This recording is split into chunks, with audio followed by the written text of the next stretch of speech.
Hi, on the road, heading back from Anaheim, and getting together with Bill Mooney in the Portland area. Now, the backstory behind this is that Bill and I tried to do this interview when I was heading down to Anaheim. And the reason I want to do it on the way back, Bill, honestly, is he had some observations, ideas, and direction he was heading. And everything that I learned in Anaheim at the ABCA kind of reinforces the direction you're going. So I really think that's important that we talk about that. Yeah, you know, when I first got into this many years ago, it was all about teaching mechanics. Right. How to hold the bat, how, you know, what angles your arms are when pitching, hands there, and the more I worked... Perfect V, all that stuff, and yeah. Yeah, and, you know, and I've always thought of mechanics as, you know, a finite thing. And now what I'm teaching is, you know, really, the word mechanics really means body working in the right order. And the more efficient you are with that order, and some people call it sequencing, the more efficient you are with it, the better the ball is going to come out, the more power you're going to have. So what I've been really spending a lot of time is making sure that their bodies are in the right condition to be able to make those movements. So you haven't gone away from mechanics entirely with this new approach. You're still obviously doing instruction in mechanics. It has to be part of it. And once we get to a certain level, then we're trying to work on the mental side of the game, and we've talked about that word mental, and really it's about, and I define it with my kids as, what do you want? Yeah. What do you want with this? If you're making this pitch, what do you want? You're like me. You don't like the word mental any more than I do. I think it just gets in the way. Yeah, it's actually a kind of a negative thing. Yeah. People have used it and abused it so much. So, yeah. And can I share a quick story? Sure. Yeah. I share this with my kids all the time. My older son Bryce, who played Division I ball, I had the opportunity to play professional, and actually had a little bit of an injury. When he was a junior in high school, there was one at bat I remember so vividly. He was at the plate, a pretty important game, and he was a pretty good hitter. Got a fastball, fouled it off, and the next pitch, the guy threw a slider that far outside, and he did one of those butt out swings, and oh yeah, you know, his head goes back, and yeah, you look ugly. Yeah, he looked really ugly, and my son, he knows how to hit a curveball. So I'm sitting with a good friend of mine and one of the fellow dads, and I said, look, Rob, if he throws him another breaking pitch and it's inside, he's hitting this out of the ballpark. Sure enough, boom, inside, it's a home run. Thought I was the next coming of Jesus. For knowing this was happening. But I knew how my son's mind worked. Right. So anyway, after the game, comes up and we're talking about it. I said, Bryce, tell us about that at bat. And he goes, you know, missed the fastball. They threw me a slider outside. I looked pretty stupid. And then he said something that really, really resonated with me as a coach. He goes, I wanted them to throw me a breaking pitch. And I knew they would because I looked so stupid. I want. And how early do you think he picked up that breaking pitch? There was no surprise. He was expecting it. He wanted it. He was excited for it. And he just put the bat on the ball. So I'm helping kids when they're hitting develop an I want approach. So there are no surprises. Now, yeah, you get beat sometimes. But so anyway, I do that with hitting, and I'm doing that with pitching too. What do you want? You only have control of so many things. The rest of it is out of your control. So let's find an I want, and really just learn how to execute that. Okay. So that doesn't mean you don't teach mechanics. I mean, you still have to have some mechanical aspect. Yeah. And really, yes, you do. And I actually the same kind of camera you do. I do some high speed stuff, slow motion stuff. But again, I'm trying to identify areas that somebody might be weak in, and then we'll work on that one area for a little while until we get that. But again, the more I'm finding is a lot of it's about rhythm, tempo, and timing, whether it's pitching or hitting. Right. So, and I look at timing as not really necessarily a mechanical thing. It's more of a, I mean, that's really what, for a hitter, you need to spend your time on improving your timing mechanism. There's a mechanism to it. Okay. The same with pitching. There's a mechanism. your body needs to be in a specific position at a certain time. We've talked about this, and there's another instructor, and I'm hoping to actually interview him later today, Pete Wilkinson, who is He's a friend of mine. Yes, is a friend of both of ours, and has used the phrase "the body organizes itself" to accomplish the task at hand. That's that I want put in a kind of player or a coach sort of mentality, but the I want is what you want the player to come out with at the end. So even if you're doing a mechanical organization of the body, it's the intent and the approach that really dictates. Yeah, and I want is so much. I think is so much more powerful than I hope, or I think, or trying to guess a pitch. That's not a powerful. If you think about, if you celebrate Christmas and you had a little bit of excitement going up to that, and then that Christmas morning or birthday, you open up that gift and it's there, and there's this feeling. Like going back to that story with my son, I think that's a feeling he got. And how big do you think that ball looked to him? Oh, huge. Beach ball, yeah. And when we're surprised, or we're getting a pitch where we don't want it, how big that ball looks like a little BB. How is that different, or is it different from, we used to say, being in the zone? Used to be a common phrase. I would probably say that's one way how to get into the zone, or and you hear coaches all the time say, just be confident. Yeah. What does that mean? I think that's, if you're confident with your approach, again, whether it's pitching or hitting, and you know what you want, that confidence is going to be there. Now, you're not going to execute all the time. Right. Well, how much are the words then part of this process? I mean, you can tell a kid to be confident, and you can tell a kid to want something. You're trying to say the same thing to him, but the word you use is a word that either relates to him and he can understand, or it doesn't. Want gives him a tool and a technique that saying confidence or commit or something like that might not. Yeah, and I think the I want is pretty simple. Yeah. I mean, we all can relate to yeah. what I want.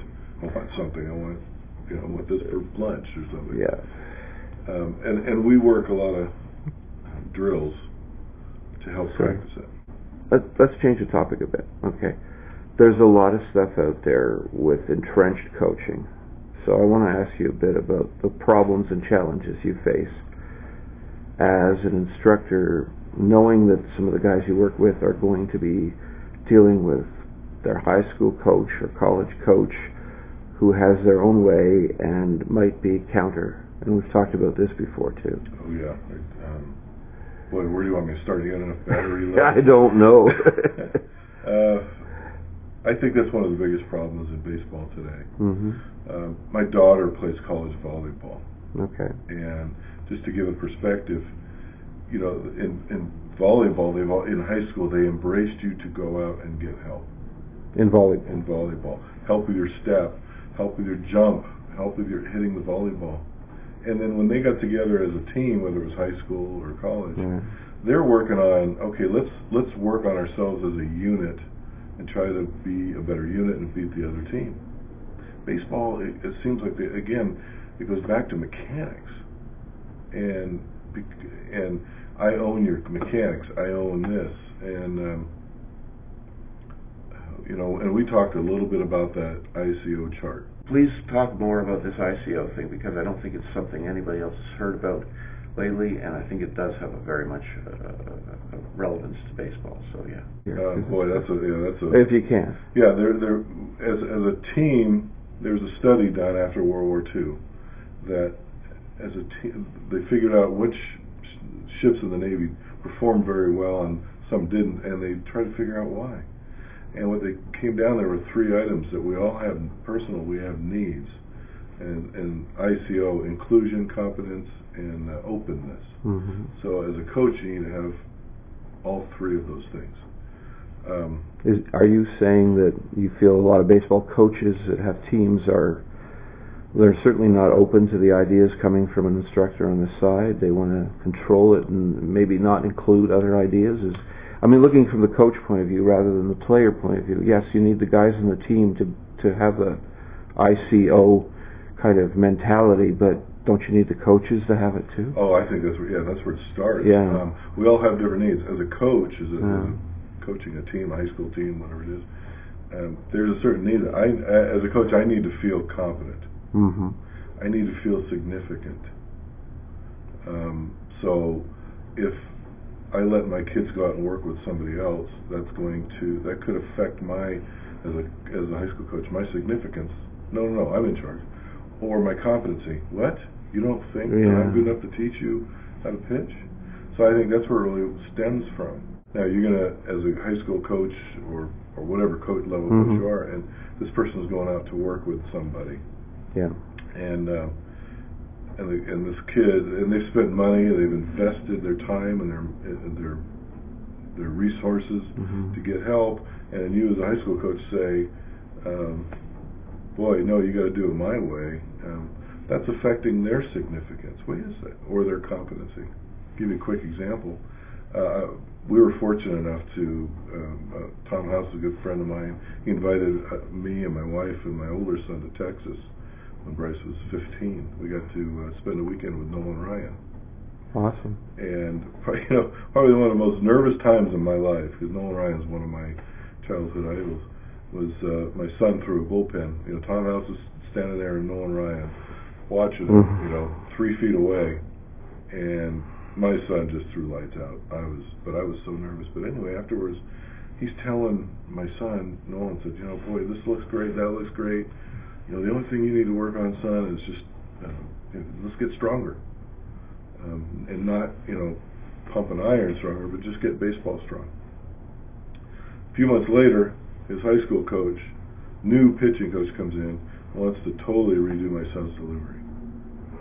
So of course there's a friction there. So my son was feeling very confident, and actually the year before the high school head coach, brought him up on varsity as a freshman. So he's feeling pretty confident. Right. New guy comes in just after Nolan Ryan tells him, I wouldn't change a thing.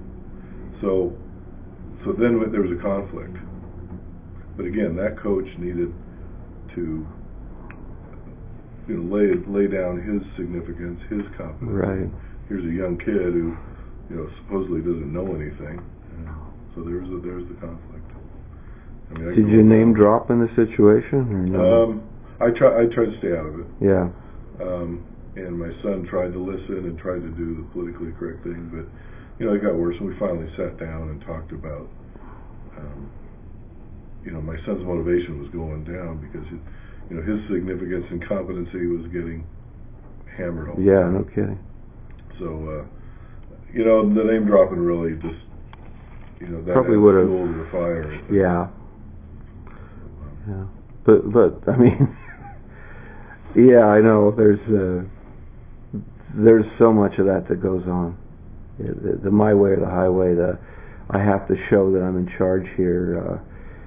I don't understand where it comes from always. It's not, as you say, it's the competence thing or the significance thing. And we sum it up by saying ego, but it's more than that. It's more than that, and it's broken down into those 3 areas. Yeah. I have a need to feel significant. I have a need to feel competent, and I have a need to feel likable. Those 3 things I have needs, and if I'm feeling any of those, or and some people have higher needs for one than the other. Mm-hmm. And if I'm feeling one of them are being attacked, then that grabs me. I get that blood boiling. I get that tightness. You want to do something to protect that need, because I'm the fear of my competency, the need of competency. My fear is looking incompetent. Right. My need for likability, if it's being attacked, my fear is that I'm not going to be I'm going to be rejected. So I think that's where coaches, and I think the biggest one for coaches is probably competency. We all want to look like we know what we're doing. Oh yeah. And then the second one I see is significance. What? You're going to undercut me? I'm the coach. One of the things I find that's funny, Thanks for doing this. Indifferent about baseball, as an aside, it's the only sport I can think of where the coach wears the team uniform. Mm-hmm. Football coaches don't dress up in the pads on the sidelines. Soccer coaches don't. Hockey coaches don't. Just baseball. And that's maybe part of that whole significance and confidence and being the guy in charge, because you're wearing a uniform. Got my name on the back. Yeah. Yeah, it's an interesting. That'd be something I haven't really thought of it. I think that would be interesting to. No, it just popped into my head too. So we'll work on that for another interview sometime later. Thanks for doing this. Thanks. I appreciate you stopping by.